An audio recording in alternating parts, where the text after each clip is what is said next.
এটা আমার বাসার মধ্যে আমি কিলা ব্রকলি দিয়ে সাটিন ভাজি বানাই, একটা শেয়ার করবো। কেন ফার্স্টে পরিমাণ মতো পেঁয়াজ ব্রকলি ডুঙ্গাগুলো শক্ত থাকে আগে আট করে লিছি, হলুদ আট করছি, লাস্টে মরিচ আট করলাম। তো সব জাতের মশলা আট করমু, সুন্দর কইরা বালাই মশলার নিচে উপরে কইরা মিক্স কইরা দিমু। তো খুবই ইজি, আসলে কুক করতে বেশি টাইম লাগে না, কিন্তু খাইতে যে ইয়ামি। আর এখন আমি আট করমু কাঁচামরিচ, পরিমাণ মতো টমেটো, ওগুলা সবটা আট করলাম। তো নাগামরিচও একটু আট করছি, এক টুকরা কাঁচামরিচ, লিটিল বিট টমেটো। তো এখানের মধ্যে মশলারে আবার নিচে করে মিক্স করবো। মশলারে একটু বালাটি কেনে মিক্স করলে ভালো লাগে খাইতে। এখন আমি আট করবো ব্রকলি। তো ব্রকলি আমি আট করলাম, আর এখানের মধ্যে সুন্দর করে ব্রকলিতে দুইয়া আট করে দিলাম।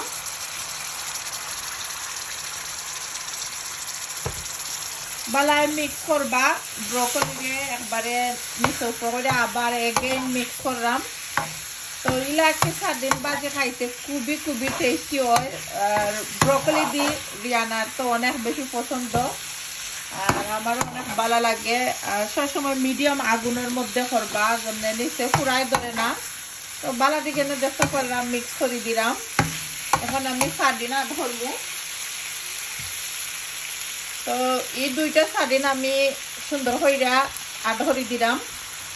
আর সার্ডিন দি ব্রকলি খুবই খুবই টেস্টি। যারা ট্রাই করছেন না, ট্রাই করেন, যেন রিয়েলি টেস্টি। কিন্তু আমার বাসাত আমরা সবাই অলমোস্ট পছন্দ সার্ডিন দি ব্রকলি, আর বাচ্চাদের তো বেশি পছন্দ করেন ব্রকলি। তো আমার রিয়ানা রিজওয়ানের অনেক পছন্দ, তারা আমি প্রায় বয়েল হইলেও দেই ব্রকলি।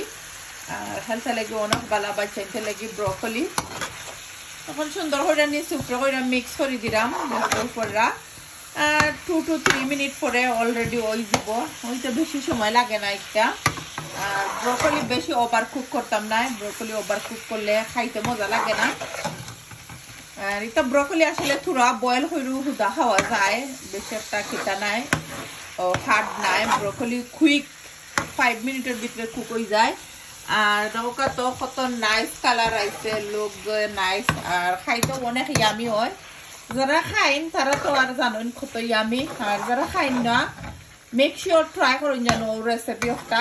এটা যে ইজি কুক, বেশি কিছু লাগেও না। আমার কাছে তো অনেক ভালো লাগে, বাচ্চাইতে লাগে স্পেশালি অনেক অনেক টেস্টি লাগে এই ফুডটা। তো ছোট মোটো ভিডিও লই আসলাম, আশা করি ভালো লাগবো। Bye everyone, see you soon.